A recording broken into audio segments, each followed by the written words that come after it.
पग पंकज बंदन पग पंकज बंदन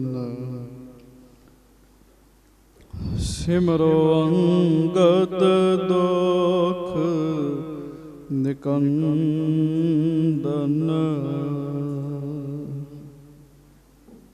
अमरदास गुर हृदय त्यावा हृदय त्यावा श्री गुरु रामदास गुण गावा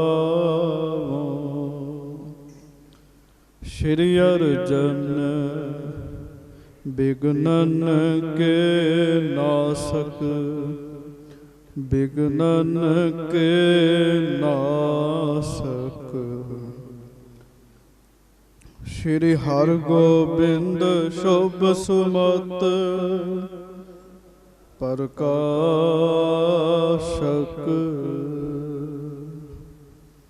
श्री हर राय नमो कर जोरी नमो कर जोरी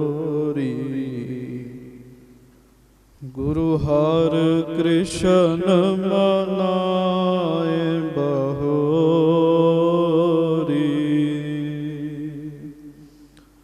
गुरु तेग बहादुर परम कृपाला परम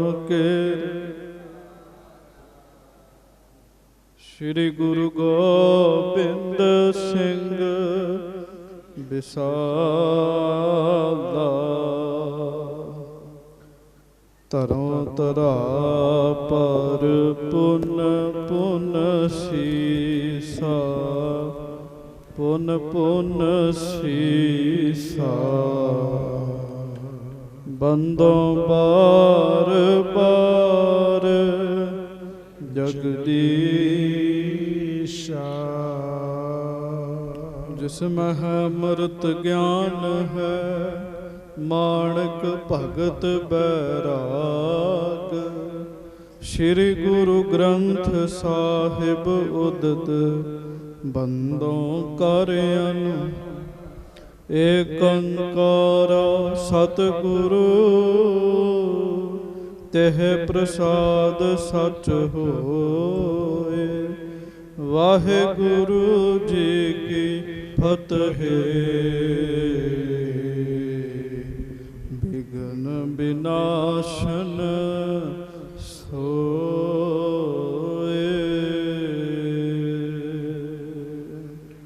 सतनाम श्री वाहिगुरु साहिब जी दोहरा निसा बिति पुन प्रात भी शाहो बाक कह दीन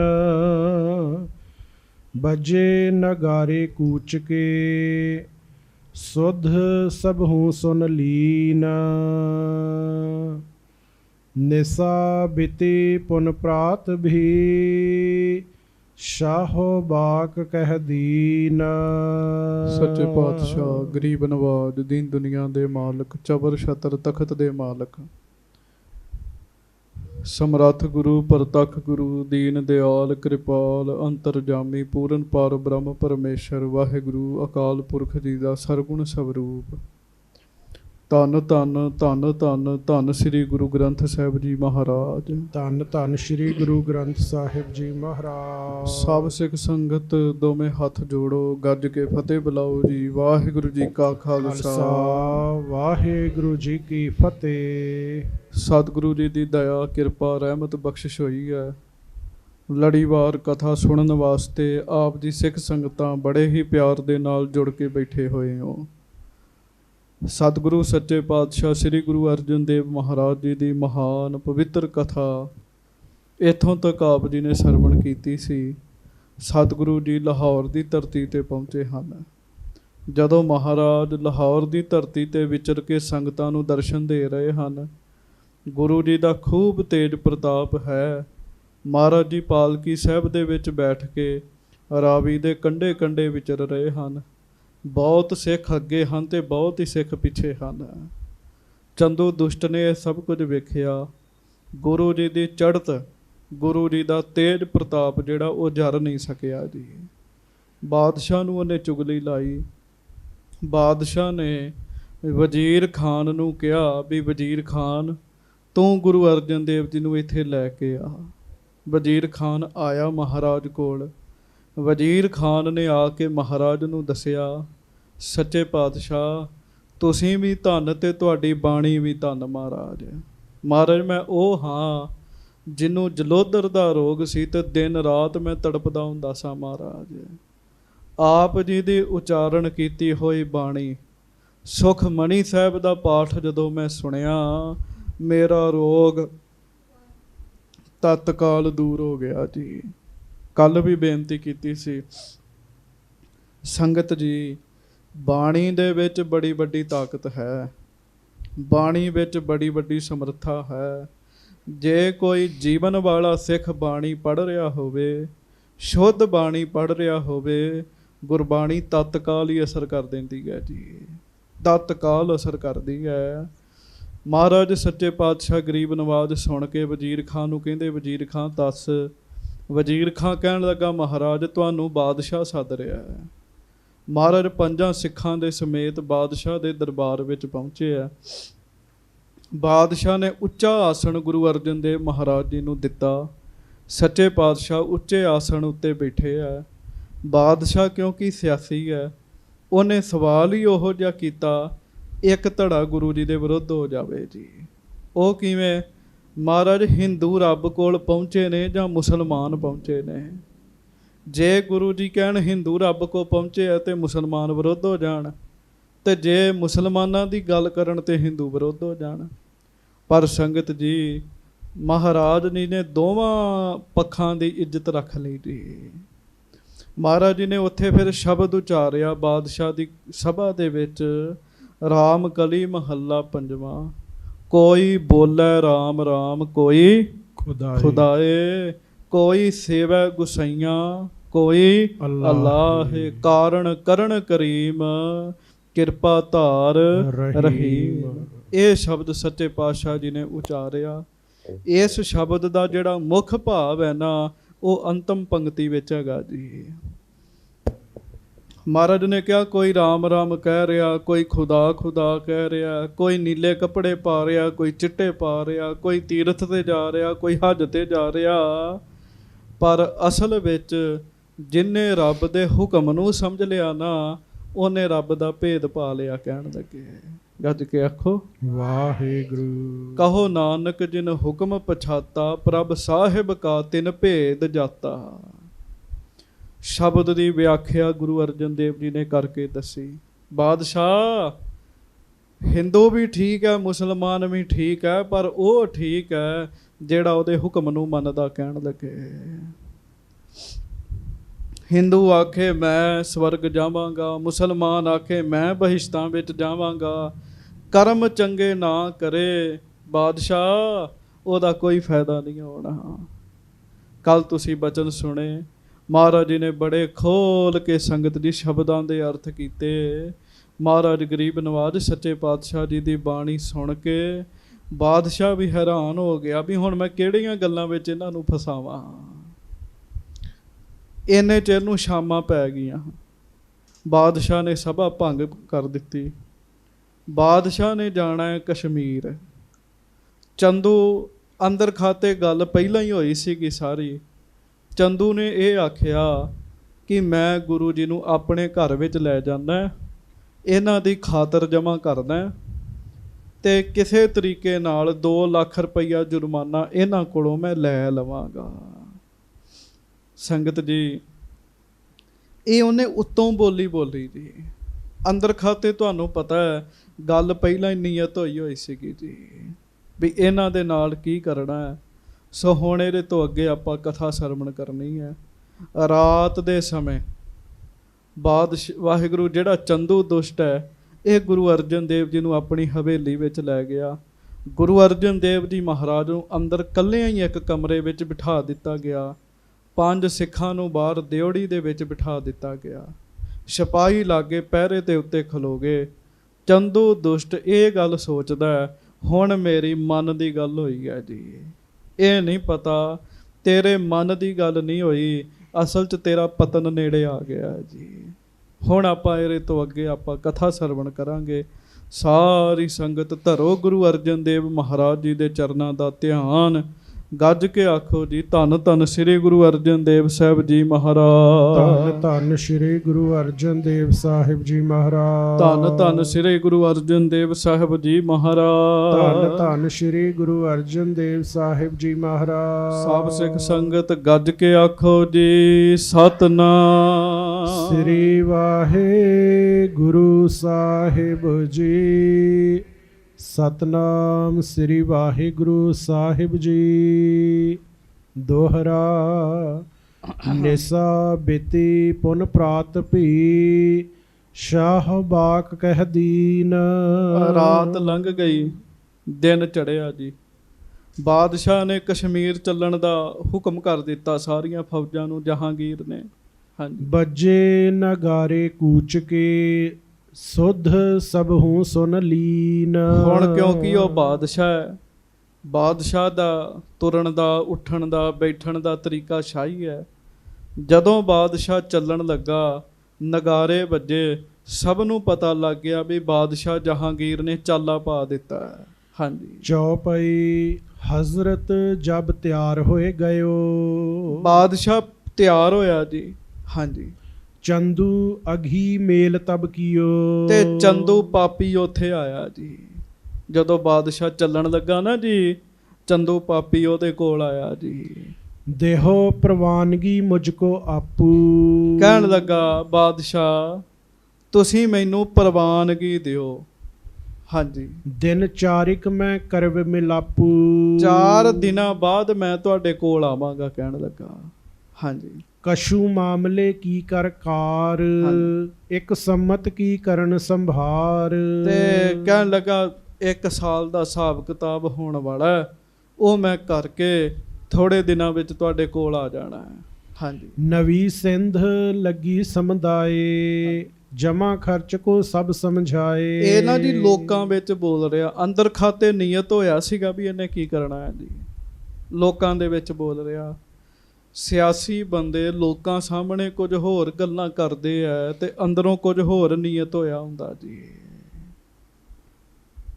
ਉਹ ਲੋਕਾਂ ਦੇ ਸਾਹਮਣੇ ਕਹਿ ਰਿਹਾ, ਕਹਿਣ ਲੱਗਾ ਫਸਲ ਨਵੀਂ ਪੱਕੀ ਹੈ, ਇਸ ਕਰਕੇ ਸਾਂਭ ਸੰਭਾਲ ਕੇ ਮੈਂ ਆਉਣਾ। ਹਾਂਜੀ। ਕਰ ਫਰੇਬ ਕੋ ਸ਼ੋਰਿਓ ਸਾਥ, ਸ਼ਾਹ ਨਾ ਚਿਤਵੇ ਪੁਨ ਗੁਰਨਾਥ। ਤੇ ਬਾਦਸ਼ਾਹ ਦਾ ਸਾਥ ਛੱਡ ਦਿੱਤਾ, ਬਾਦਸ਼ਾਹ ਨੂੰ ਤੋੜ ਦਿੱਤਾ ਜੀ ਉਹਨੇ। ਹਾਂਜੀ। ਬਹੁਤ ਧੰਦੇ ਗਨ ਭੋਗਨ ਬਿਸੈ, ਬਾਹਰ ਚਲਬਿਓ ਚੜ ਕਿਆ ਤੋ ਸਤਿਸੈ। ਬਾਦਸ਼ਾਹ ਆਪਣੇ ਵਾਹਣਾਂ ਤੇ ਤੁਰ ਪਿਆ, ਨਾਲ ਫੌਜਾਂ ਤੁਰ ਪਈਆਂ। ਤੇ ਸੰਗਤ ਜੀ, ਇਹਨੇ ਫਿਰ ਨਾਲ ਦੇ ਬੰਦਿਆਂ ਨੂੰ ਇਹ ਗੱਲ ਸਮਝਾਈ ਵੀ ਬਾਦਸ਼ਾਹ ਦੇ ਲਾਗੇ ਕਦੀ ਵੀ ਗੁਰੂ ਜੀ ਦਾ ਨਾਮ ਨਹੀਂ ਲੈਣਾ। ਕਹਿਣ ਲੱਗਾ, ਜੋ ਮੈਂ ਕਰਨਾ ਆਪੇ ਹੀ ਕਰ ਲੈਣਾ ਹੈ। ਉਹਨਾਂ ਨੂੰ ਕੁਝ ਪੈਸੇ ਵੀ ਚਾੜ ਦਿੱਤੇ ਜੀ। ਨਾਲ ਦੇ ਬੰਦਿਆਂ ਨੇ ਵੀ ਕਹਿ ਦਿੱਤਾ ਜੀ, ਠੀਕ ਹੈ ਜੀ। ਹਾਂਜੀ। ਚੰਦੂ ਹਟਿਓ ਧੀਰ ਔਰ ਧਰ ਕੈ। ਬਾਦਸ਼ਾਹ ਨੂੰ ਤੋੜ ਕੇ ਦੁਸ਼ਟ ਚੰਦੂ ਆਪਣੇ ਮਨ 'ਚ ਖੁਸ਼ ਹੁੰਦਾ ਵਾਪਸ ਆ ਗਿਆ ਜੀ। ਹਾਂਜੀ। ਦੁਸ਼ਟ ਪਨੇ ਮਹਿ ਚਿਤ ਕੋ ਧਰ ਕੈ। ਤੇ ਸੰਗਤ ਜੀ ਚੇਤਾ ਰੱਖਿਓ, ਹਰ ਇੱਕ ਬੰਦੇ ਦਾ ਸੁਭਾਅ ਹੁੰਦਾ ਜੀ। ਤੇ ਸੁਭਾਅ ਬਾਹਰ ਨਹੀਂ ਤੁਰਿਆ ਫਿਰਦਾ ਜੀ, ਸੁਭਾਅ ਉਹਦੇ ਅੰਦਰ ਹੁੰਦਾ ਹੈ ਜੀ। ਆਪਣੇ ਅੰਦਰ ਦੁਸ਼ਟਪਣਾ ਧਾਰਨ ਕਰਕੇ ਉਹ ਤੁਰ ਪਿਆ ਜੀ। ਹਾਂਜੀ। ਸਭਨ ਚੜਾਏ ਮੂੜ ਤਹ ਆਇਓ, ਸਤਿਗੁਰ ਅਰਜਨ ਜਹ ਉਤਰ ਆਇਓ। ਬਾਦਸ਼ਾਹ ਨੂੰ ਕਸ਼ਮੀਰ ਵਾਲੇ ਪਾਸੇ ਤੋਰ ਕੇ ਦੁਸ਼ਟ ਉਸ ਪਾਸੇ ਆਇਆ ਜਿੱਥੇ ਸੱਚੀ ਸਰਕਾਰ ਸ੍ਰੀ ਗੁਰੂ ਅਰਜਨ ਦੇਵ ਮਹਾਰਾਜ ਸ਼ਾਂਤੀ ਦੇ ਪੁੰਜ ਬੈਠੇ ਹੋਏ ਹਨ। ਹਾਂਜੀ। ਬੈਠਿਓ ਸਨਮੁਖ ਰਿਸ਼ਤੇ ਭਰਿਓ। ਆ ਕੇ ਸਤਿਗੁਰੂ ਜੀ ਦੇ ਸਾਹਮਣੇ ਬੈਠ ਗਿਆ। ਵੇਖਿਓ ਮੇਲ, ਗੁਰੂ ਸਾਹਿਬ ਬਹੁਤ ਸ਼ਾਂਤ ਹਨ, ਇੱਕਦਮ ਸ਼ਾਂਤ ਹਨ। ਇਹ ਕ੍ਰੋਧ ਨਾਲ ਭਰਿਆ ਹੋਇਆ ਜੀ। ਚੇਤਾ ਰੱਖਿਓ, ਕਰੋਧੀ ਬੰਦੇ ਦਾ ਚਿਹਰਾ ਹੀ ਦੱਸ ਦਿੰਦਾ ਵੀ ਇਹ ਕਰੋਧੀ ਹੈਗਾ ਜੀ। ਸਤਿਗੁਰੂ ਜੀ ਦੇ ਸਾਹਮਣੇ ਬੜੇ ਗੁੱਸੇ ਦੇ ਨਾਲ ਦੁਸ਼ਟ ਬੈਠ ਗਿਆ। ਕਹਿਤ ਭਇਓ ਬਚ ਦੁਖ ਤੇ ਜਰਿਓ। ਤੇ ਸੜਿਆ ਹੋਇਆ ਬੋਲਿਆ ਜੀ। ਕਈ ਬੰਦੇ ਜਦੋਂ ਬੋਲਦੇ ਆ ਸੰਗਤ ਜੀ, ਉਹ ਤੁਹਾਨੂੰ ਪਤਾ ਹੀ ਹੈ ਉਹਨਾਂ ਦੀ ਬੋਲੀ ਜੀ। ਹਾਂਜੀ।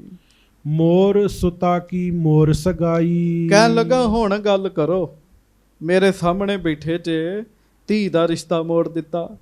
ਹਾਂਜੀ। ਕਿਉਂ ਹੂੰ ਨਾ ਮਾਨੀ ਬਿਨੈ ਅਲਾਈ। ਬੇਨਤੀ ਵੀ ਕੀਤੀ ਪਰ ਤੁਸੀਂ ਬੇਨਤੀ ਵੀ ਨਹੀਂ ਮੰਨੀ। ਹਾਂਜੀ। ਭੇਜੇ ਦੋਏ ਬਾਰ ਪੁਰ ਲਾਗੀ। 2 ਵਾਰ ਕਹਿੰਦਾ ਸਗਨ ਭੇਜਿਆ, ਲਾਗੀ ਭੇਜੇ ਤੁਹਾਡੇ ਕੋਲ। ਅਤ ਚਿੰਤਾ ਚਿਤ ਹਮਰੇ ਲਾਗੀ। ਮੇਰੀ ਧੀ ਤੇ ਬੈਠ ਗਈ ਨਾ ਘਰ, ਕਹਿੰਦਾ ਮੈਨੂੰ ਬੜੀ ਚਿੰਤਾ ਲੱਗੀ ਹੋਈ ਹੈ।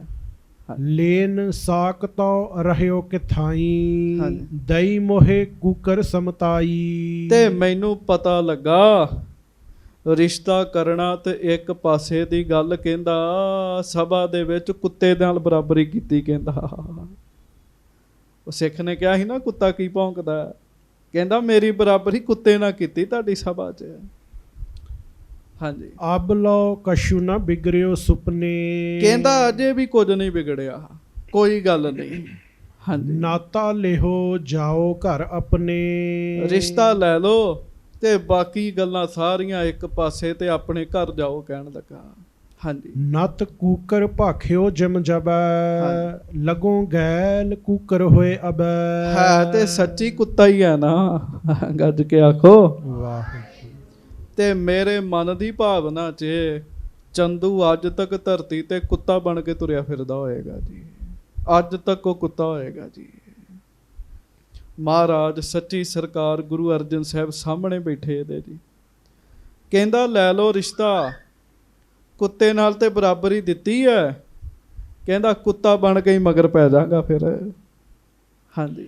ਦੇਹੋ ਜਵਾਬ ਮੈਂ ਕਰੂੰ ਉਪਾਏ। ਜਵਾਬ ਦਿਓ, ਉਸੇ ਤਰੀਕੇ ਨਾਲ ਕਰਾਂਗਾ। ਸੌਜ ਵਿਆਹ ਕੀ ਕਹਿ ਤੁਮ ਘਾਏ। ਇੱਕ ਬੰਨੇ ਵਿਆਹ ਦਾ ਸਮਾਨ ਚ ਤੇ ਇੱਕ ਬੰਨੇ ਤੁਹਾਨੂੰ ਮੈਂ, ਚਲੋ ਵਾਹਿਗੁਰੂ ਮਹਾਰਾਜ ਮੈਨੂੰ ਵੀ ਮਾਫ ਕਰਨ, ਉਸ ਦੁਸ਼ਟ ਦੀ ਬੋਲੀ ਬੋਲਣੀ ਪੈ ਰਹੀ ਹੈ, ਕਥਾ ਸੁਣਾਉਣੀ ਹੈ। ਕਹਿੰਦਾ ਇੱਕ ਬੰਨੇ ਵਿਆਹ ਦਾ ਸਮਾਨ ਹੈ ਤੇ ਇੱਕ ਬੰਨੇ ਮੌਤ ਦਾ ਸਮਾਨ ਹੈ। ਆਖੋ ਧੰਨ ਗੁਰੂ ਅਰਜਨ ਦੇਵ ਜੀ ਮਹਾਰਾਜ। ਧੰਨ ਸ੍ਰੀ ਗੁਰੂ ਅਰਜਨ ਦੇਵ ਸਾਹਿਬ ਜੀ ਮਹਾਰਾਜ। ਸੰਗਤ ਜੀ ਜਿਨ੍ਹਾਂ ਦਾ ਨਾਮ ਲਿਆ ਜੰਮ ਵੀ ਡਰ ਜਾਂਦੇ ਜੀ, ਜੰਮ ਵੀ ਡਰ ਜਾਂਦੇ ਆ। ਐਸੇ ਸੱਚੇ ਪਾਤਸ਼ਾਹ ਜੀ ਨੂੰ ਚੰਦੂ ਡਰਾਉਣ ਦਾ ਯਤਨ ਕਰਨ ਦੇ ਆ ਜੀ। ਹਾਂਜੀ। ਨਿਰਭੈ ਬਾਕ ਤਬ ਸਤਿਗੁਰ ਭਾਖਾ। ਸੱਚੇ ਪਾਤਸ਼ਾਹ ਗੁਰੂ ਅਰਜਨ ਦੇਵ ਜੀ ਨਿਰਭੈ ਹਨ, ਡਰਦੇ ਨਹੀਂ ਹਨ ਜੀ। ਚੇਤਾ ਰੱਖਿਓ, ਬਾਣੀ ਪੜਨ ਵਾਲਾ ਬੰਦਾ ਨਹੀਂ ਡਰੇਗਾ ਕਿਸੇ ਕੋਲੋਂ ਜੀ। ਬਾਣੀ ਪੜਨ ਵਾਲੇ ਬੰਦੇ ਦੇ ਅੰਦਰ ਨਾ ਜੀ ਇੱਕ ਜੁਰਤ ਪੈਦਾ ਹੋ ਜਾਂਦੀ ਜੀ, ਸੱਚ ਬੋਲਣ ਦੀ ਜੀ। ਹਾਂਜੀ। ਤੁਸੀਂ ਵੇਖ ਲਿਓ, ਆਮ ਬੰਦਾ ਸੱਚਾ ਵੀ ਹੋਏਗਾ ਨਾ ਜੀ, 4 ਬੰਦਿਆਂ 'ਚ ਗੱਲ ਕਰਨ ਲੱਗਿਆਂ ਉਹਨੂੰ ਡਰ ਜਾ ਲੱਗੇਗਾ ਜੀ। ਬਾਣੀ ਪੜਨ ਵਾਲਾ ਬੰਦਾ ਜਿੰਨੀ ਮਰਜ਼ੀ ਵੱਡੀ ਸਭਾ 'ਚ ਬੈਠਾ ਹੋਵੇ, ਜਦੋਂ ਉਹ ਬੋਲੇਗਾ ਸਾਰੇ ਚੁੱਪ ਹੋ ਜਾਣਗੇ ਜੀ। ਬਾਣੀ ਦੇ ਵਿੱਚ ਤਾਕਤ ਹੈਗੀ ਹੈ, ਬਾਣੀ ਬੁਲਾਉਂਦੀ ਜੇ। ਸੱਚੇ ਪਾਤਸ਼ਾਹ ਗੁਰੂ ਅਰਜਨ ਦੇਵ ਜੀ ਮਹਾਰਾਜ ਨਿਰਭੈ ਹੋ ਕੇ ਬਚਨ ਕਰਦੇ ਆ, ਨਿਡਰ ਹੋ ਕੇ ਬਚਨ ਕੀਤਾ ਮਹਾਰਾਜ ਨੇ। ਹਾਂਜੀ। ਸੁਤਾ ਦੇਨ ਕੀ ਕਿਮ ਅਭਿਲਾਖਾ। ਮਹਾਰਾਜ ਕਹਿਣ ਲੱਗੇ ਤੂੰ ਕਦੋਂ ਦਾ ਸਾਡੇ ਨਾਲ ਆਪਣੀ ਧੀ ਦਾ ਰਿਸ਼ਤਾ ਜੋੜਨ ਲੱਗ ਪਿਆ, ਸਾਡੇ ਪੁੱਤਰ ਨਾਲ। ਹਾਂਜੀ। ਤੂੰ ਉੱਚੀ ਕੁਲ ਅਹ ਚੁਬਾਰਾ। ਇਹਦੀਆਂ ਹੀ ਗੱਲਾਂ ਇਹਨੂੰ ਹੀ ਮਹਾਰਾਜ ਸੁਣਾ ਰਹੇ। ਮਹਾਰਾਜ ਕਹਿੰਦੇ ਤੂੰ ਉੱਚੀ ਕੁਲ ਦਾ ਹੈ, ਤੂੰ ਚੁਬਾਰਾ। ਹਾਂਜੀ। ਹਮਕੋ ਮੋਰੀ ਸਰਸ ਉਚਾਰਾ। ਤੇ ਸਾਨੂੰ ਤਾਂ ਤੂੰ ਮੋਰੀ ਦੇ ਬਰਾਬਰ ਦੱਸਿਆ। ਹਾਂਜੀ। ਮੋਰੀ ਮੇਲ ਸੋ ਮੋਰੀ ਧਾਰਾ। ਤੇ ਮੋਰੀਆਂ ਨਾਲ ਤੇ ਮੋਰੀ ਮਿਲਦੇ ਆ, ਕਹਿਣ ਲੱਗੇ। ਹਾਂਜੀ। ਮਿਲੈ ਚੁਬਾਰੇ ਸੰਗ ਚੁਬਾਰਾ। ਚੰਦੂ ਜਾ ਕੋਈ ਚੁਬਾਰੇ ਵਾਲਾ ਲੱਭ, ਉਹਦੇ ਨਾਲ ਆਪਣਾ ਸੰਗ ਕਰ। ਕਹਿਣ ਲੱਗੇ ਸਾਡੇ ਨਾਲ ਤੇਰਾ ਮੇਲ ਨਹੀਂ ਬਣਨਾ। ਹਾਂਜੀ। ਤਬ ਭੀ ਕਹਿਓ ਅਬੈ ਭੀ ਕਹਾਂ। ਮਹਾਰਾਜ ਕਹਿੰਦੇ ਜਦੋਂ ਤੂੰ ਲਾਗੀ ਭੇਜੇ ਸੀ ਨਾ, ਅਸੀਂ ਉਦੋਂ ਵੀ ਕਿਹਾ ਸੀ ਸਾਡਾ ਮੇਲ ਨਹੀਂ ਬਣਨਾ, ਉਹਨੂੰ ਆਖੋ ਚੁਬਾਰਾ ਲੱਭੇ। ਹੁਣ ਵੀ ਕਹਿ ਰਹੇ ਆ ਚੰਦੂ ਚੁਬਾਰਾ ਲੱਭ। ਹਾਂਜੀ, ਸਮਸੋ ਮਿਲਨ ਭਇਓ ਸਭ ਲਹੈ। ਮੇਲ ਤੇ ਬਰਾਬਰ ਦਿਆਂ ਦਾ ਹੀ ਹੁੰਦਾ ਹੈ ਜੀ। ਅਮੀਰ ਤੇ ਗਰੀਬ ਦਾ ਮੇਲ ਨਹੀਂ ਹੁੰਦਾ, ਮੇਲ ਤੇ ਬਰਾਬਰ ਵਾਲਿਆਂ ਦਾ ਹੁੰਦਾ। ਰਿਸ਼ਤੇਦਾਰੀ ਤੇ ਬਰਾਬਰ ਵਾਲਿਆਂ ਨਾਲ ਨਿਭਦੀ ਹੈ। ਅੰਤਰ ਬਹੁਤ ਹਮਾਰ ਤੁਮਾਰਾ। ਮਹਾਰਾਜ ਕਹਿਣ ਲੱਗੇ ਤੇਰਾ ਸਾਡਾ ਤੇ ਅੰਤਰ ਹੀ ਬੜਾ ਹੈਗਾ। ਉਹਦੀਆਂ ਗੱਲਾਂ ਉਹਨੂੰ ਹੀ ਸੁਣਾਈਆਂ ਜੀ। ਹਾਂਜੀ, ਕਿਤ ਮੋਰੀ ਕਿਤ ਹੋਤ ਚੁਬਾਰਾ। ਕਿੱਥੇ ਮੋਰੀ ਤੇ ਕਿੱਥੇ ਚੁਬਾਰਾ। ਮਹਾਰਾਜ ਕਹਿੰਦੇ ਮੋਰੀ ਬਹੁਤ ਥੱਲੇ, ਚੁਬਾਰਾ ਸਿਰਮੌਰ ਹੈ। ਹਾਂਜੀ, ਕਹਿਓ ਨਾ ਕੂਕਰ ਜੇ ਤੈ ਲਹਿਓ। ਮਹਾਰਾਜ ਕਹਿੰਦੇ ਹੁਣ ਅਗਲੀ ਗੱਲ ਸੁਣ ਲੈ। ਅਸੀਂ ਆਪਣੀ ਜ਼ੁਬਾਨ ਤੋਂ, ਰਸਨਾ ਤੋਂ ਤੈਨੂੰ ਕੁੱਤਾ ਨਹੀਂ ਆਖਿਆ। ਗੱਜ ਕੇ ਆਖੋ ਵਾਹਿਗੁਰੂ। ਉਹ ਸਿੱਖ ਨੇ ਕਿਹਾ ਸੀ ਨਾ, ਜਦੋਂ ਚਿੱਠੀ ਆਈ ਉਹ ਕਹਿੰਦਾ ਸੀ ਕੁੱਤਾ ਕੀ ਭੌਂਕਦਾ। ਮਹਾਰਾਜ ਕਹਿੰਦੇ ਅਸੀਂ ਨਹੀਂ ਤੈਨੂੰ ਕੁੱਤਾ ਕਿਹਾ। ਕਹਿਓ ਕੂਕਰ ਜੇ ਤੈਂ ਲਹਿਓ। ਪਰ ਹੁਣ ਤੂੰ ਕਹਿਣਾ ਵੀ ਤੈਨੂੰ ਅਸੀਂ ਆਖਿਆ। ਹਾਂਜੀ, ਜੇ ਨਾ ਕਹਿਓ ਤਾਂ ਭੀ ਅਬ ਕਹਿਓ। ਤੇ ਪ੍ਰਭ ਕੀ ਬਾਣੀ ਸਭ ਕੋ ਬੋਲੇ, ਆਪ ਅਡੋਲ ਨਾ ਕਬਹੂ ਡੋਲੇ। ਮਹਾਰਾਜ ਕਹਿੰਦੇ ਸੁਣ, ਉਦੋਂ ਤੇ ਨਹੀਂ ਸੀ ਕਿਹਾ, ਪਰ ਹੁਣ ਤੈਨੂੰ ਕਹਿੰਦੇ ਆ ਵੀ ਤੂੰ ਕੁੱਤਾ ਹੀ ਹੈ ਕਹਿਣ ਲੱਗੇ। ਹਾਂਜੀ, ਤੁਸੀਂ ਅੰਦਾਜ਼ਾ ਲਾਓ, ਸ੍ਰੀ ਗੁਰੂ ਅਰਜਨ ਦੇਵ ਜੀ ਮਹਾਰਾਜ ਸ਼ਾਂਤੀ ਦੇ ਪੁੰਜ, ਨਿਮਰਤਾ ਦੇ ਪੁੰਜ। ਹਾਂਜੀ, ਗੁਰੂ ਸਾਹਿਬ ਨੂੰ ਵੀ ਆਪਣੇ ਮੁਖੋਂ ਇਹ ਬਚਨ ਬੋਲਣਾ ਪੈ ਗਿਆ। ਕੋਈ ਨਾ ਕੋਈ ਕਾਰਨ ਤੇ ਹੋਏਗਾ ਹੀ ਨਾ ਜੀ। ਮਹਾਰਾਜ ਤਾਂ ਬੋਲਦੇ ਹੀ ਨਹੀਂ ਜੀ ਜ਼ਿਆਦਾ। ਹਾਂ, ਸਿੱਖ ਨੇ ਕਹਿਓ ਹਮਹੁ ਕਹਿ ਤਦਾ। ਉਦੋਂ ਤੇ ਸਿੱਖ ਨੇ ਕਿਹਾ ਸੀ, ਹੁਣ ਅਸੀਂ ਕਹਿ ਦਿੰਨੇ ਕਹਿਣ ਲੱਗੇ। ਹਾਂਜੀ, ਸਿੱਖ ਹਮ ਏਕ ਰੂਪ ਹੈ ਸਦਾ। ਕਿਉਂ? ਸਾਡੇ ਸਿੱਖ ਤੇ ਅਸੀਂ ਇੱਕੋ ਹੀ ਰੂਪ ਆ ਕਹਿਣ ਲੱਗੇ। ਇੱਕੋ ਹੀ ਰੂਪ ਹੈ। ਕਿੰਨਾ ਮਾਣ ਗੁਰੂ ਅਰਜਨ ਦੇਵ ਜੀ ਸਿੱਖਾਂ ਨੂੰ ਦਿੰਦੇ ਜੀ। ਸੁਨ ਮਨ ਜਰਿਓ ਜਰਿਓ ਨਹਿ ਬੈਨ। ਸੁਣ ਕੇ ਚੰਦੂ ਉਹਦਾ ਮਨ ਸੜ ਹੀ ਗਿਆ ਜੀ। ਮਹਾਰਾਜ ਜੀ ਦੇ ਬਚਨ ਜਰ ਨਹੀਂ ਹੋਏ ਉਹਦੇ ਕੋਲੋਂ ਜੀ। ਜੇ ਕੋ ਬੋਲੇ ਸੱਚ ਕੂੜਾ ਜਲ ਜਾਏ। ਜਲ ਜਾਵਈ। ਕਰੂਰ ਪਸਾਰੇ ਲਾਲ ਜੇ ਨੈਣ। ਬਸ ਵੇ ਤੁਹਾਨੂੰ ਪਤਾ, ਗੁੱਸੇ 'ਚ ਡੇਲੇ ਅੱਖਾਂ ਤੇ ਬੰਦੇ ਦੀਆਂ ਲਾਲ ਹੋ ਹੀ ਜਾਂਦੀਆਂ ਜੀ। ਅੱਖਾਂ ਲਾਲ ਕਰ ਲੀਆਂ ਗੁੱਸੇ ਵਿੱਚ ਦੀਆਂ ਨੇ। ਨਿਕਟ ਬੁਲਾਏ ਆਪਣੇ ਸਿਪਾਹੀ। ਆਪਣੇ ਸਿਪਾਹੀਆਂ ਨੂੰ ਨੇੜੇ ਸੱਦਿਆ ਜੀ। ਹਾਂਜੀ, ਜਲ ਭੋਜਨ ਪਹੁੰਚਨ ਦੇਹੋ ਨਾਹੀ। ਸੋਚਿਆ ਗਰਮੀ ਬੜੀ ਹੈ, ਇੱਕ ਦੋ ਦਿਨ ਪਾਣੀ ਨਾ ਮਿਲਿਆ, ਰੋਟੀ ਨਾ ਮਿਲੀ, ਆਪੇ ਮੇਰੀ ਬੋਲੀ ਬੋਲਣਗੇ। ਜੇਠ ਦਾ ਮਹੀਨਾ ਸੀ, ਅੱਜ ਕੱਲ੍ਹ ਸਾਵਣ ਚੱਲ ਰਿਹਾ। ਹੁਣ ਵੀ ਕਿਤੇ ਪਿਆਸ ਲੱਗ ਜੇ ਨਾ ਤੇ ਪਾਣੀ ਤੋਂ ਬਗੈਰ ਰਿਹਾ ਨਹੀਂ ਜਾ ਸਕਦਾ। ਤੇ ਜੇਠ ਦਾ ਮਹੀਨਾ ਤੇ ਹੈ ਹੀ ਗਰਮੀ ਰੁੱਤ ਹੈ। ਕਹਿੰਦਾ ਪਾਣੀ ਨਹੀਂ ਪੀਣ ਨਹੀਂ ਦੇਣਾ, ਪ੍ਰਸ਼ਾਦਾ ਨਹੀਂ ਛਕਣ ਨੂੰ ਦੇਣਾ। ਹਾਂਜੀ, ਜਬ ਲੱਗ ਹੈਗੀ ਤ੍ਰਿਖਾ ਮਹਾਨੀ। ਜਦੋਂ ਇਹਨਾਂ ਨੂੰ ਆਪੇ ਹੀ ਪਿਆਸ ਲੱਗੇਗੀ, ਦੇ ਗਿਨ ਲਾਖ ਦੇਹੋਂ ਤਬ ਪਾਣੀ। ਤੇ ਇਹਨਾਂ ਨੂੰ ਕਹਿਣਾ ਵੀ ਲੱਖ ਰੁਪਈਆ ਗਿਣ ਕੇ ਦਿਓ, ਫਿਰ ਪਾਣੀ ਦਾ ਗਲਾਸ ਦੇਣਾ ਇਹਨਾਂ ਨੂੰ। ਹਾਂਜੀ, ਵਿਆਕੁਲ ਹੋਏ ਸ਼ੁੱਧਤ ਬਹੁ ਜਬੈ। ਜਦੋਂ ਫਿਰ ਵਿਆਕੁਲ ਹੋਣਗੇ ਭੁੱਖ ਨਾਲ। ਹਾਂਜੀ, ਲੇਹੋਂ ਲਾਖ ਦੇਹੋਂ ਭੋਜਨ ਤਬ। ਤੇ ਲੱਖ ਰੁਪਈਆ ਲੈ ਕੇ ਪ੍ਰਸ਼ਾਦਾ ਦੇ ਦਿਓ। ਤੇ ਸੰਗਤ ਜੀ, ਮਹਾਰਾਜ ਅੱਜ ਦੇ ਪ੍ਰਬੰਧਕਾਂ ਨੂੰ ਤੇ ਸੋਚਣਾ ਚਾਹੀਦਾ। ਇੱਕ ਗੁਰੂ ਘਰ ਦੇ ਜ਼ਿੰਮੇਵਾਰ ਬੰਦੇ ਨੇ ਆਪਣਾ ਬੰਦਾ ਗਲਤ ਕੇਸ ਵਿੱਚ ਫਸੇ ਹੋਏ ਨੂੰ ਛਡਾਉਣ ਵਾਸਤੇ ਗੁਰੂ ਘਰ ਦਾ 2.5 ਕਰੋੜ ਰੁਪਈਆ ਦਿੱਤਾ ਜੀ। ਹਾਂਜੀ, 2.5 ਕਰੋੜ ਰੁਪਈਆ ਗੁਰੂ ਘਰ ਦਾ ਦਿੱਤਾ, ਗੁਰੂ ਦੀ ਗੋਲਕ ਦਾ ਦੇਤਾ ਜੀ। ਤੁਸੀਂ ਅੰਦਾਜ਼ਾ ਲਾਓ ਵੀ ਗੁਰੂ ਸਾਹਿਬ ਕੋ 2 ਲੱਖ ਮੰਗ ਰਹੇ ਜੀ ਉਹ। ਮਹਾਰਾਜ ਕਹਿੰਦੇ ਸੰਗਤ ਦਾ ਇੱਕ ਇੱਕ ਦਮੜਾ ਕੀਮਤੀ ਹੈ। ਇਹ ਨਹੀਂ ਵੀ ਹੈ ਨਹੀਂ। ਭਾਈ ਲੰਗਾ ਗੁਰੂ ਸਾਹਿਬ ਜੀ ਦੇ ਨਾਲ ਆਏ ਨੇ। 3 ਲੱਖ ਰੁਪਈਆ ਉਸ ਸਮੇਂ 'ਚ ਭਾਈ ਲੰਗਾ ਜੀ ਟੈਕਸੀ ਤਾਰਦੇ ਹੁੰਦੇ ਸੀ ਸਾਲ ਦਾ ਜੀ। ਤੇ ਜਿਹਦਾ ਟੈਕਸੀ 3 ਲੱਖ ਹੈ ਉਸ ਜ਼ਮਾਨੇ ਦਾ, ਉਹ ਕਿੰਨਾ ਅਮੀਰ ਹੋਏਗਾ ਜੀ। ਭਾਈ ਲੰਗਾ ਦੀ ਵੀ ਗੱਲ ਛੱਡ ਦਿਓ। ਮੈਂ ਬੜੀ ਵਾਰੀ ਤੁਹਾਨੂੰ ਬੇਨਤੀ ਕੀਤੀ ਹੈ, ਗੁਰੂ ਅਰਜਨ ਸਾਹਿਬ ਕੰਧ ਤੇ ਨਿਗਾਹ ਮਾਰਨ ਹੀਰਿਆਂ ਦੀ ਬਣਾ ਦੇਣ ਜੀ, ਜੋ ਮਰਜ਼ੀ ਕਰ ਦੇਣ ਜੀ। ਧਰਤੀ ਤੇ ਦ੍ਰਿਸ਼ਟੀ ਪਾਉਣ ਸੋਨੇ ਦੀ ਬਣਾ ਦੇਣ ਜੀ। ਭਾਈ ਗੜੀਆ ਜੀ ਗੁਰੂ ਅਰਜਨ ਸਾਹਿਬ ਦੇ ਸਿੱਖ ਨੇ ਨਾ, ਗੁਜਰਾਤ ਗਏ ਪਾਕਿਸਤਾਨ ਵਾਲੇ, ਦੌਲਾ ਸ਼ਾਹ ਮਿਲਿਆ, ਉਹ ਸੋਚਦਾ ਟੁੱਟੀ ਟੁੱਟੀ ਸਿੱਖ ਗਰੀਬ ਹੈ, ਸੋਨਾ ਬਣਾਉਣ ਦਾ ਫਾਰਮੂਲਾ ਦੱਸ ਦਿਆਂ। ਉਹ ਸੋਚ ਹੀ ਰਿਹਾ, ਭਾਈ ਗੜੀਆ ਜੀ ਉਹਦੇ ਮਨ ਦੀ ਗੱਲ ਜਾਣ ਲਈ ਰੇਤ ਤੇ ਦ੍ਰਿਸ਼ਟੀ ਪਾਈ, ਰੇਤ ਹੀ ਸੋਨੇ ਦੀ ਬਣਾ ਦਿੱਤੀ ਜੀ। ਕਹਿੰਦੇ ਤੂੰ ਤੇ ਫਾਰਮੂਲਾ ਲਾਉਣਾ ਹੈ ਨਾ, ਤੂੰ ਤੇ ਜੰਤਰ ਮੰਤਰ ਲਾਉਣਾ ਹੈ। ਗੁਰੂ ਨਾਨਕ ਦੀ ਮਿਹਰ ਹੈ, ਸਾਨੂੰ ਜੰਤਰ ਮੰਤਰ ਲਾਉਣ ਦੀ ਵੀ ਲੋੜ ਨਹੀਂ, ਵੇਖਣਾ ਹੀ ਹੈ ਬਸ। ਜੇ ਗੁਰੂ ਦੇ ਸਿੱਖ ਇੰਨੇ ਮਹਾਨ ਨੇ, ਜਿਸ ਰੁੱਖ ਦੀਆਂ ਟਾਹਣੀਆਂ ਇਹੋ ਜਿਹੀਆਂ, ਉਹ ਰੁੱਖ ਆਪ ਕਿਹੋ ਜਿਹਾ ਹੋਏਗਾ ਜੀ। 2 ਲੱਖ ਰੁਪਈਆ ਗੁਰੂ ਸਾਹਿਬ ਵਾਸਤੇ ਕੁਝ ਨਹੀਂ ਹੈ, ਪਰ ਮਹਾਰਾਜ ਸੰਗਤ ਦੀ 1 ਰੁਪਈਏ ਦੀ ਕੀਮਤ ਰੱਖਦੇ ਆ, ਕਦਰ ਕਰਦੇ ਆ ਸੱਚੇ ਪਾਤਸ਼ਾਹ। ਹਾਂਜੀ। ਨਿੰਦਰਾ ਤੇ ਜਪ ਸੁਪਤਨ ਚਾਹੈ। ਇਹ ਦੁਸ਼ਟ ਕਹਿੰਦਾ ਹੈ ਜਦੋਂ ਸੌਣ ਲੱਗਣ ਨੀਂਦ ਆਵੇ, ਦੇਹ ਲੱਖ ਤੋ ਸੋਵਨ ਲਹੈ। ਤੇ ਸੌਣ ਲੱਗਣ ਤੇ ਬਰਸ਼ਾ ਮਾਰ ਕੇ ਠਾ ਕੇ ਕਿਉਂ ਵੀ ਲੱਖ ਰੁਪਈਆ ਦਓ। ਹਾਂਜੀ। ਇਸ ਕੇ ਮਨ ਮੈਂ ਅਤਹੰਕਾਰ। ਇਹ ਪੁੱਠੀਆਂ ਗੱਲਾਂ ਮਹਾਰਾਜ ਬਾਰੇ ਕਹਿੰਦਾ ਹੈ। ਹਾਂਜੀ। ਨਿਮਹ ਨਹੀਂ ਅਬ ਕਰੋ ਸੰਘਾਰ। ਹਾਂਜੀ। ਇੱਕ ਬਾਤ ਕੋ ਨਿਸ਼ਚਾ ਮਾਨ। ਹਾਂਜੀ। ਕਹਿ ਲਿਓ ਨਾਤਾ ਕਹਿ ਦਿਓ ਪ੍ਰਾਨ। ਮਹਾਰਾਜ ਨੂੰ ਕਹਿਣ ਲੱਗਾ ਵੀ ਮੈਂ ਸਾਰਾ ਕੰਮ ਰਫਾ ਦਫਾ ਕਰਾ ਦਿਆਂਗਾ, ਰਿਸ਼ਤਾ ਮੰਨ ਲਓ ਜਾਂ ਪ੍ਰਾਣ ਦੇ ਦਿਓ। ਹਾਂਜੀ। ਸੁਨ ਸਤਿਗੁਰ ਤਬ ਬਾਕ ਅਲਾਵੈ।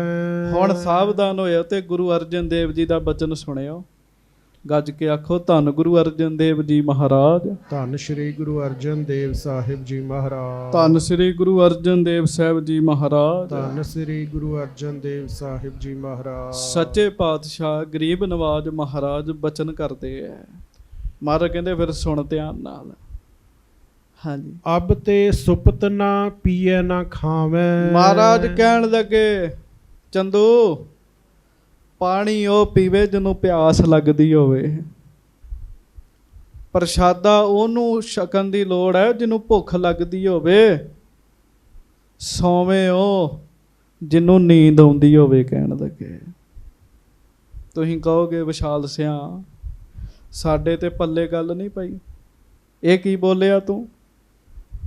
ਪਰ ਚੇਤਾ ਰੱਖਿਓ ਇਹ ਬ੍ਰਹਮ ਗਿਆਨ ਦਾ ਬਚਨ ਹੈ, ਬ੍ਰਹਮ ਗਿਆਨ ਦਾ। ਪਾਣੀ ਅਸੀਂ ਪੀਂਦੇ ਹਾਂ, ਕਦੋਂ ਪੀਂਦੇ ਹਾਂ? ਜਦੋਂ ਪਿਆਸ ਲੱਗੇ ਤਾਂ ਹੀ ਪੀਂਦੇ ਹਾਂ ਨਾ। ਪ੍ਰਸ਼ਾਦਾ ਉਦੋਂ ਛਕਦੇ ਜਦੋਂ ਭੁੱਖ ਲੱਗੀ ਹੋਵੇ। ਬਿਨਾਂ ਭੁੱਖ ਤੋਂ ਕੋਈ ਪ੍ਰਸ਼ਾਦਾ ਛਕ ਕੇ ਵਿਖਾਵੇ ਜੀ, ਬਾਹਰ ਨੂੰ ਆਉਂਦਾ ਜੇ। ਤੇ ਸੌਂਦਾ ਬੰਦਾ ਉਦੋਂ ਹੀ ਹੈ ਜਦੋਂ ਨੀਂਦ ਆਉਂਦੀ ਹੈ। ਨਾ ਨੀਂਦ ਆਵੇ ਪਲੰਗੇ ਤੇ ਲੰਮਾ ਪਿਆ ਪਾਸੇ ਮਾਰੇਗਾ, ਪਰ ਨੀਂਦ ਨਹੀਂ ਆਉਂਦੀ ਜੀ, ਸੌ ਨਹੀਂ ਸਕਦਾ ਜੀ। ਮਹਾਰਾਜ ਕਹਿੰਦੇ ਸਾਨੂੰ ਤਿੰਨੋਂ ਚੀਜ਼ਾਂ ਦਾ ਅਸਰ ਨਹੀਂ ਹੈਗਾ।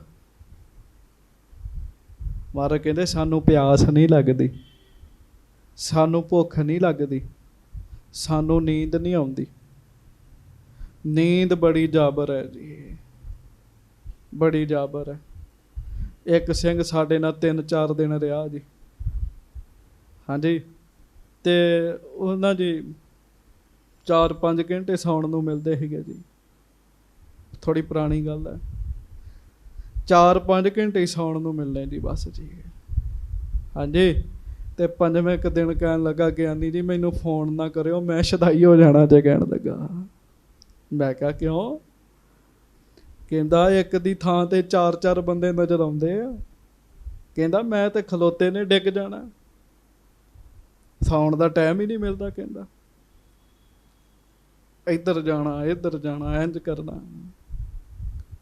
ਨੀਂਦ ਤਗੜਿਆਂ ਨੂੰ ਧਰਤੀ ਤੇ ਸੁੱਟ ਦਿੰਦੀ ਜੇ। ਨੀਂਦ ਇੰਨੀ ਬਲੀ ਹੈ, ਨੀਂਦ ਕੰਢਿਆਂ ਤੇ ਵੀ ਆ ਜਾਂਦੀ ਹੈ, ਨੀਂਦ ਇੰਨੀ ਬਲੀ ਹੈ। ਪਰ ਮਹਾਰਾਜ ਕਹਿੰਦੇ ਸਾਨੂੰ ਨੀਂਦ ਆਉਂਦੀ ਨਹੀਂ। ਕਿਉਂ ਨਹੀਂ ਆਉਂਦੀ? ਬਾਣੀ ਦਾ ਬਚਨ ਸੁਣ ਲਓ, ਗੱਜ ਕੇ ਆਖੋ ਵਾਹਿਗੁਰੂ ਵਾਹਿਗੁਰੂ। ਬਾਣੀ ਦਾ ਬਚਨ ਹੈ, ਤਿੱਥੈ ਊਂਘ ਨਾ ਭੁੱਖ ਹੈ, ਜਿੱਥੈ ਆਤਮ ਰਾਮ ਪਰਗਾਸ। ਇਹਦੇ ਹੁਣ ਅਰਥ ਸੁਣੋ।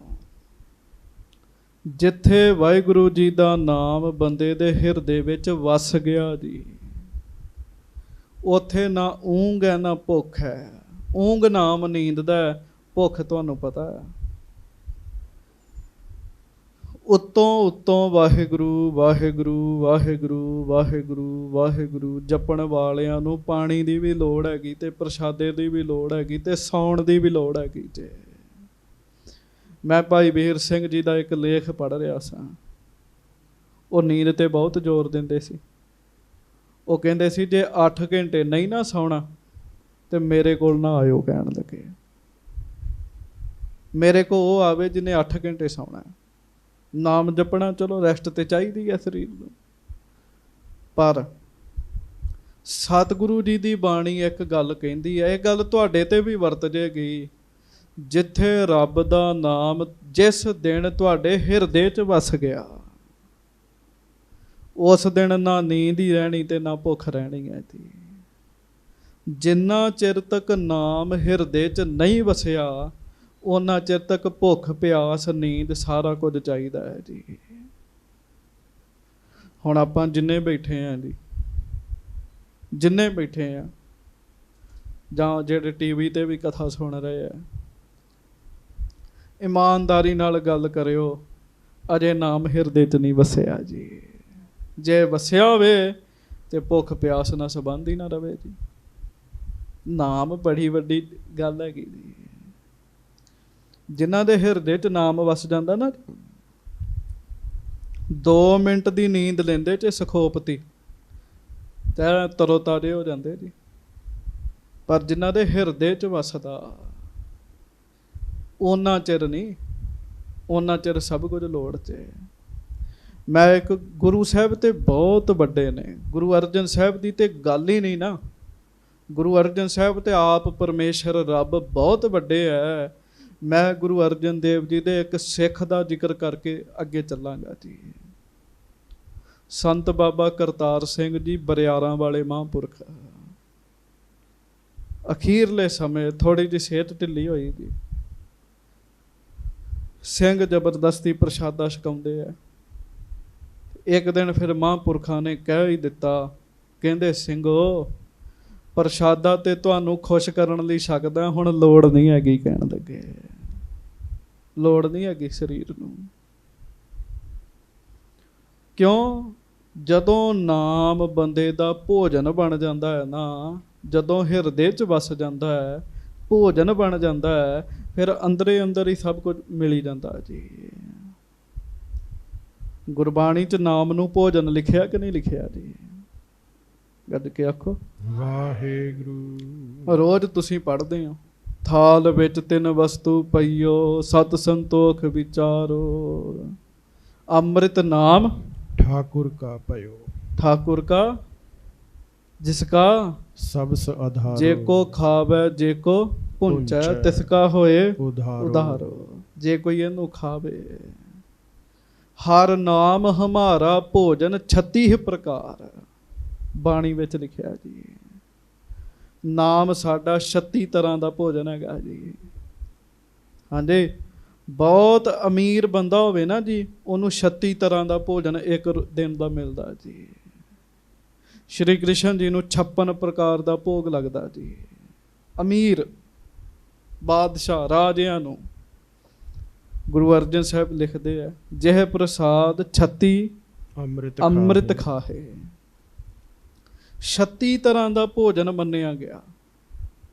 पर नाम जपण वाला जदों नाम भोजन बनता है ना, महाराज कहते साडा 36 तरह का भोजन नाम ही हैगा। कहण लगे जेड़ा नाम का भोजन छकदा है, उन्होंने बाहर दे भोजन की लोड़ नहीं हैगी जी। नाम नूं जल भी लिखिया बाणी च, पानी की तृष्णा भी नाम ही दूर कर दिंदा है। सो गुरु अर्जन साहब महाराज कहते हैं, चंदू की सोचने है, ना सानू पानी की लोड़, ना सानू प्रसादे की लोड़, ते ना सानू नींद की लोड़ हैगी है। हाँ जी, ये ब्रह्म ज्ञान की अवस्था है साध संगत जी। हेठां वाली नहीं, थल्ले वालियां नू सब कुछ खाना पीना पैंदा ते ਕਈ ਵਾਰੀ ਨਾ ਆਪਾਂ ਰੀਸ ਕਰਨ ਲੱਗ ਪੈਂਦੇ ਹਾਂ ਕਿਸੇ ਮਹਾਂਪੁਰਖ ਗੁਰਮੁਖ ਦੀ, ਤੇ ਫਿਰ ਅੰਦਰ ਗਰਮੀ ਪੈਦਾ ਹੋ ਜਾਂਦੀ ਹੈ ਜੀ।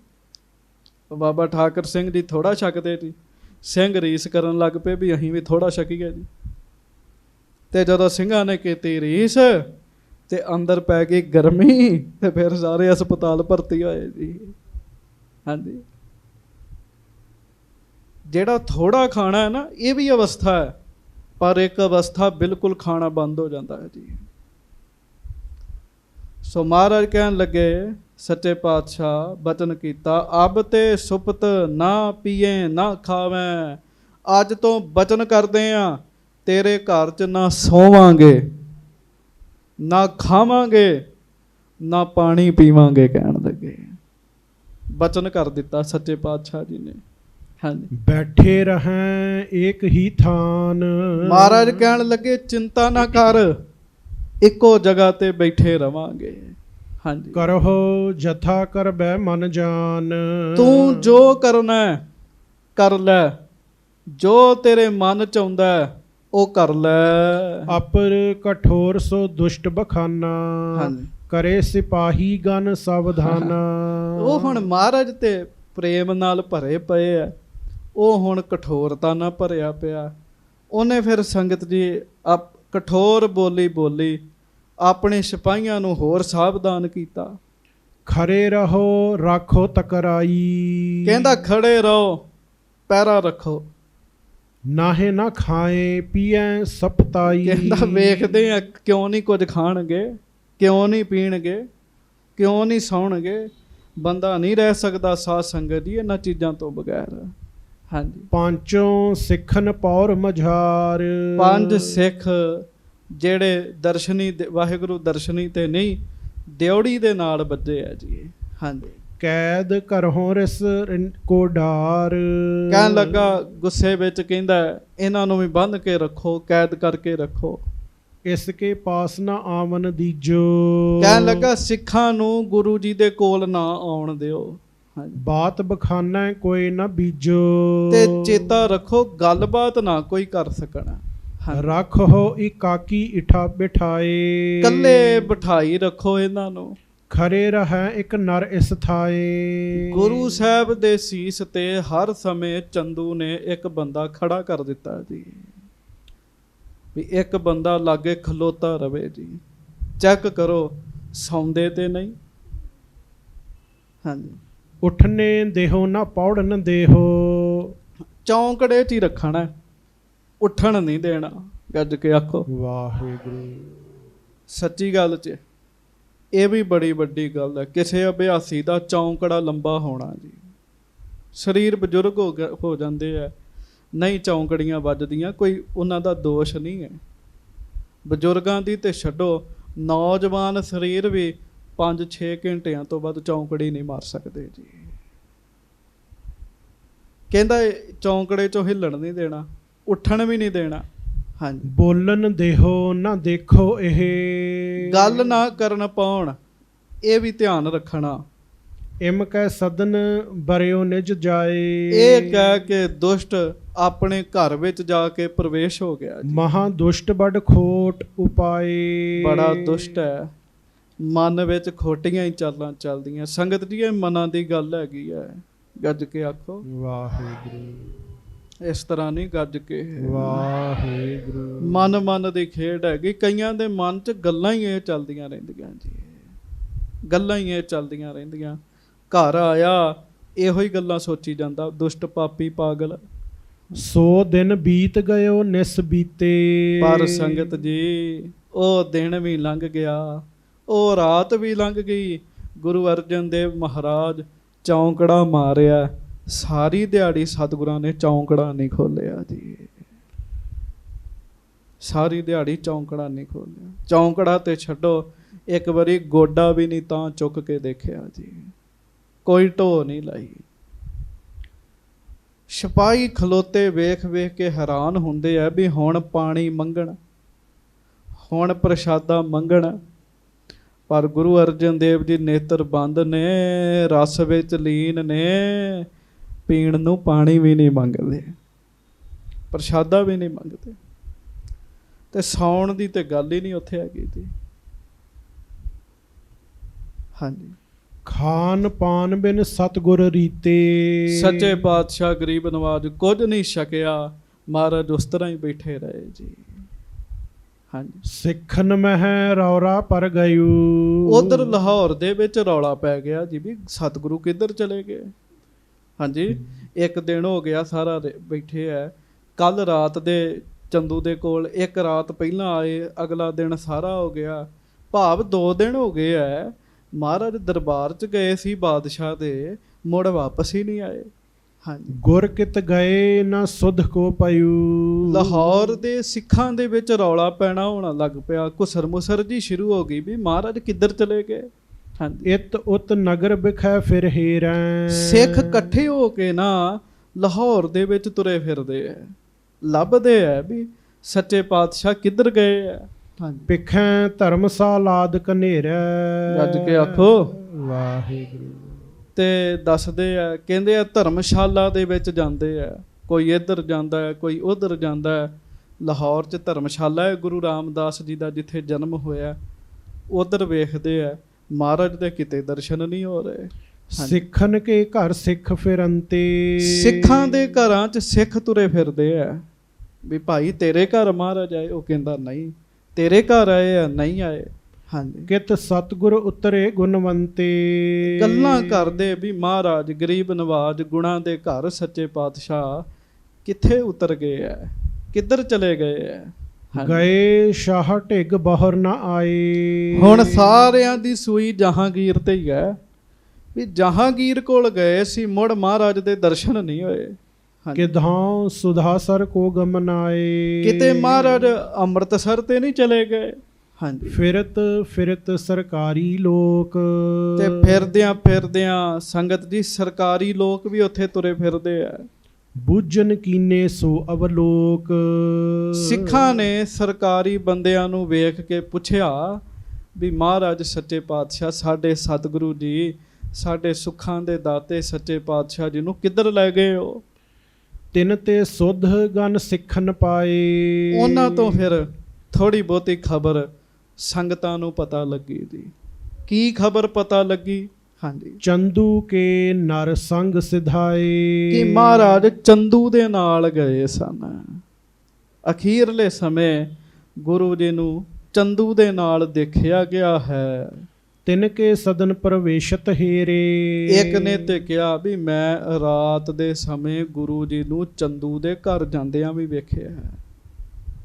ਹਾਂਜੀ, ਤਿਮਰ ਭਏ ਪਹੁੰਚੇ ਤਿਸ ਬੇਰੇ। ਰਾਤ ਦਾ ਹਨੇਰਾ ਸੀਗਾ, ਮੈਂ ਵੇਖਿਆ। ਹਾਂਜੀ, ਪ੍ਰੇਮੀ ਸਿੱਖ ਤਹਾਂ ਕੋ ਗਏ। ਹਾਂਜੀ, ਦੀਏ ਕੀ ਵਾਰ ਬਿਲੋਕਤ ਭਏ। ਪ੍ਰੇਮੀ ਸਿੱਖ ਚੰਦੂ ਦੀ ਹਵੇਲੀ ਵਾਲੇ ਪਾਸੇ ਚਲੇ ਗਏ। ਹਵੇਲੀ ਦਾ ਵੱਡਾ ਦਰਵਾਜ਼ਾ ਬੰਦ ਹੈ।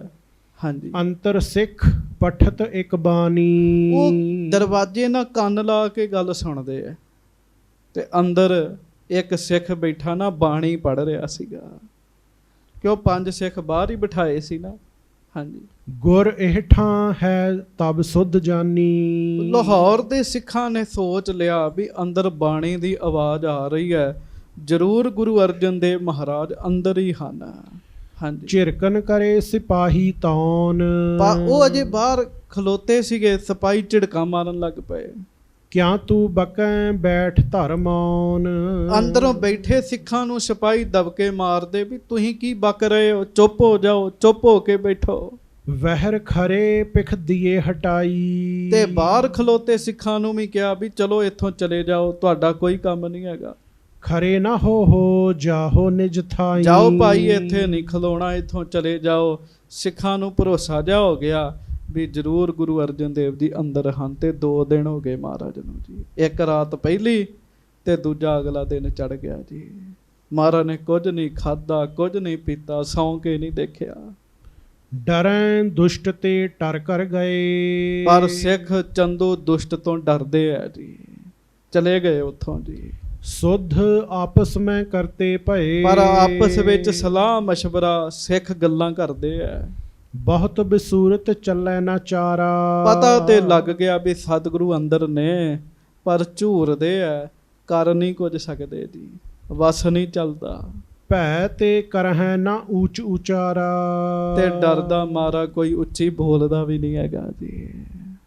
ਡਰ ਬੜੀ ਚੀਜ਼ ਹੈ ਜੀ, ਉਹਨੇ ਡਰ ਪਾਇਆ ਸੀ ਆਪਣਾ ਜੀ। ਪੁਨ ਚੰਦੂ ਗਮਨਿਓ ਗੁਰ ਤੀਰ।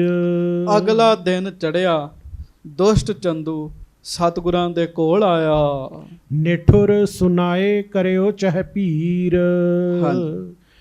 ਅਬ ਵੀ ਮਾਨ ਸੁਤਾ ਕੋ ਨਾਤਾ, ਨਾਹੇ ਤਾਂ ਪ੍ਰਾਨ ਹੋਏਂਗੇ ਘਾਤਾ। ਤੇ ਦੁਸ਼ਟ ਇੱਕੋ ਹੀ ਗੱਲ ਕਰੀ ਜਾਂਦਾ ਹੈ, ਕਹਿੰਦਾ ਅਜੇ ਵੀ ਸਮਾਂ ਹੈ, ਰਿਸ਼ਤਾ ਮੰਨ ਲਓ ਨਹੀਂ ਤੇ ਤੁਹਾਡੀ ਮੌਤ ਹੋ ਜਾਏਗੀ। ਸੰਗਤ ਜੀ, ਇਹ ਰਿਸ਼ਤਾ ਮੰਨਣ ਵਾਲੀ ਵੀ ਗੱਲ ਮਹਾਰਾਜ ਨੇ ਸੰਗਤ ਦਾ ਹੀ ਸਤਿਕਾਰ ਰੱਖਿਆ, ਸਾਡਾ ਸਾਰੀ ਸੰਗਤ ਦਾ ਸਤਿਕਾਰ ਰੱਖਿਆ। ਜਦੋਂ ਸੰਗਤ ਨੇ ਲਿਖ ਕੇ ਦੇਤਾ ਮਹਾਰਾਜ ਚੰਦੂ ਦੀ ਧੀ ਦਾ ਰਿਸ਼ਤਾ ਨਹੀਂ ਲੈਣਾ, ਤੇ ਚੰਦੂ ਬੜਾ ਯਤਨ ਤੇ ਕਰ ਰਿਹਾ, ਪਰ ਮਹਾਰਾਜ ਰਿਸ਼ਤਾ ਨਹੀਂ ਲੈ ਰਹੇ ਜੀ। ਗੱਜ ਕੇ ਆਖੋ ਵਾਹਿਗੁਰੂ। ਇਹਦਾ ਮਤਲਬ ਇਹ ਹੈ ਵੀ ਗੁਰੂ ਅਰਜਨ ਦੇਵ ਜੀ ਮਹਾਰਾਜ ਸੰਗਤ ਦਾ ਕਿੰਨਾ ਸਤਿਕਾਰ ਕਰਦੇ ਆ। ਜਦੋਂ ਇਹਨੇ ਲਾਗੀ ਭੇਜੇ ਸੀ ਤੇ ਮਹਾਰਾਜ ਨੇ ਕਿਹਾ ਸੀ ਲਾਗੀਆਂ ਨੂੰ, ਮਹਾਰਾਜ ਕਹਿੰਦੇ ਸੁਣ ਲਓ ਸਾਡੀ ਗੱਲ, ਮਾਇਆ ਛੱਡ ਦਿਆਂਗੇ, ਪੁੱਤ ਵੀ ਛੱਡ ਦਿਆਂਗੇ, ਆਪਣੀ ਘਰ ਵਾਲੀ ਨੂੰ ਵੀ ਛੱਡ ਦਿਆਂਗੇ, ਇੱਥੋਂ ਤੱਕ ਸਰੀਰ ਵੀ ਛੱਡ ਦਿਆਂਗੇ, ਪਰ ਸੰਗਤ ਦਾ ਬਚਨ ਨਹੀਂ ਛੱਡਾਂਗੇ। ਕਹਿਣ ਲੱਗੇ ਕਿੰਨਾ ਉੱਚਾ ਦਰਜਾ ਗੁਰੂ ਦੀ ਸੰਗਤ ਨੂੰ ਗੁਰੂ ਅਰਜਨ ਦੇਵ ਮਹਾਰਾਜ ਜੀ ਨੇ ਦਿੱਤਾ ਜੀ। ਸਰੀਰ ਵੀ ਛੱਡ ਦਿਆਂਗੇ ਪਰ ਸੰਗਤ ਦਾ ਬਚਨ ਨਹੀਂ ਛੱਡਾਂਗੇ ਜੀ। ਹਾਂਜੀ। ਜੀਵਤ ਨਹਿ ਤਿਆਗੋ ਅਬ ਤੋਹੀ, ਬਹੁ ਦਿਨ ਕੀ ਚਿੰਤਾ ਲਗ ਮੋਹੀ। ਕਹਿੰਦਾ ਤੁਸੀਂ ਸੁਣਦੇ ਹੀ ਨਹੀਂ, ਚ ਮੈਨੂੰ ਕਈ ਦਿਨਾਂ ਦੀ ਚਿੰਤਾ ਲੱਗੀ ਹੈ। ਦਿਓ ਕਸ਼ਟ ਪਤ ਸਭ ਮੈਂ ਖੋਈ, ਅਬ ਲੋ ਤਰਾਸ ਪਇਓ ਨਹਿ ਕੋਈ। ਸੋਏ ਫਿਰ ਬੜੇ ਬੜੇ ਸੰਗਤ ਜੀ ਭੈੜੇ ਭੈੜੇ ਜੇ ਬੋਲੀ ਜਾਂਦਾ। ਅਗਲਾ ਦਿਨ ਚੜ੍ਹਦਾ, ਦੁਸ਼ਟ ਪਾਪੀ ਸਤਿਗੁਰੂ ਜੀ ਦੇ ਕੋਲ ਆਇਆ। ਇਹਨੇ ਫਿਰ ਦੁਸ਼ਟ ਦੇ ਕੋਲੋਂ ਚੰਗੀ ਗੱਲ ਦੀ ਆਸ ਤੇ ਰੱਖੀ ਨਹੀਂ ਜਾ ਸਕਦੀ ਜੀ। ਇਹਨੇ ਕੋਈ ਪੁੱਠਾ ਹੀ ਕੰਮ ਕਰਨਾ ਹੈ। ਕੀ ਦੁਸ਼ਟ ਕਰਦਾ ਹੈ ਉਹ ਆਪਾਂ ਕੱਲ੍ਹ ਦੀ ਕਥਾ ਵਿੱਚ ਸੰਗਤ ਜੀ ਸਰਵਣ ਕਰਾਂਗੇ। ਸਤਿਗੁਰੂ ਸੱਚੇ ਪਾਤਸ਼ਾਹ, ਨਾ ਭੁੱਖ ਦਾ ਅਸਰ ਹੈ, ਨਾ ਪਿਆਸ ਦਾ ਅਸਰ ਹੈ, ਤੇ ਨਾ ਨੀਂਦ ਦਾ ਅਸਰ ਹੈ। ਕਿਉਂ? ਅੰਦਰ ਨਾਮ ਵਸਿਆ ਹੋਇਆ ਜੀ। ਤਿੱਥੈ ਊਂਘ ਨਾ ਭੁੱਖ ਹੈ, ਜਿੱਥੈ ਆਤਮ ਰਾਮ ਪ੍ਰਗਾਸ। ਪ੍ਰਗਾਸ ਦਾ ਅਰਥ ਕੀ ਹੈ? ਵਸਣਾ ਜੀ। ਮਿਲ ਸੰਗਤ ਰਹਿਰਾ ਸਾਹਿਬ ਚ ਪੜ੍ਹਦੇ ਨੇ, ਪ੍ਰਗਾਸ ਵਸਣਾ ਜੀ, ਅੰਦਰ ਵਾਸਾ ਹੋਣਾ ਜੀ। ਬੜੀ ਥਾਵਾਂ ਤੇ ਪ੍ਰਗਾਸ ਸ਼ਬਦ ਆਉਂਦਾ, ਰਹਿਰਾ ਸਾਹਿਬ ਦੇ ਵਿੱਚ ਆਉਂਦਾ ਜੀ। ਸੋ ਸੱਚੇ ਪਾਤਸ਼ਾਹ ਗਰੀਬ ਨਵਾਜ ਸਾਡੇ ਤੇ ਕਿਰਪਾ ਕਰਨ, ਬਖਸ਼ਿਸ਼ ਕਰਨ। ਗੁਰੂ ਜੀ ਦੀ ਅੰਮ੍ਰਿਤ ਰੂਪ ਕਥਾ ਅੱਗੋਂ ਆਪਾਂ ਕੱਲ ਨੂੰ ਸਰਵਣ ਕਰਾਂਗੇ। ਆਓ 2 ਮਿੰਟ ਗੁਰ ਮੰਤਰ ਦਾ ਜਾਪ ਕਰ ਲਈਏ, ਫਿਰ ਦਾਸ ਖਿਮਾ ਮੰਗੇਗਾ। ਸਾਰੀ ਸੰਗਤ ਲੱਕ ਸਿੱਧੇ ਕਰੋ, ਪ੍ਰੇਮ ਨਾਲ ਗੱਜ ਕੇ ਸਾਵਧਾਨ ਹੋ ਕੇ ਉਚਾਰਨ ਕਰੋ ਜੀ। ਵਾਹਿਗੁਰੂ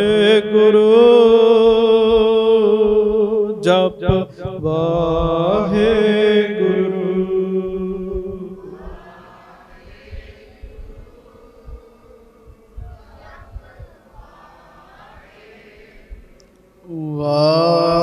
ਵਾਹਿਗੁਰੂ ਜਪ ਵਾਹਿਗੁਰੂ।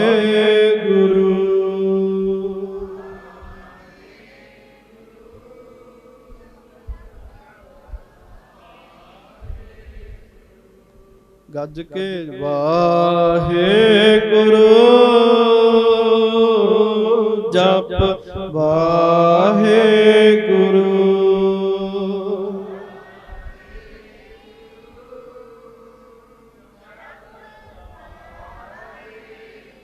ਜਪ ਵਾਹਿਗੁਰੂ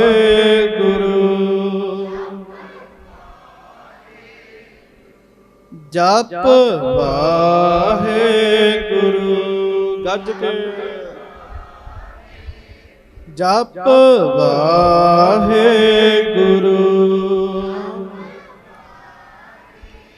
ਜਪ ਵਾਹਿਗੁਰੂ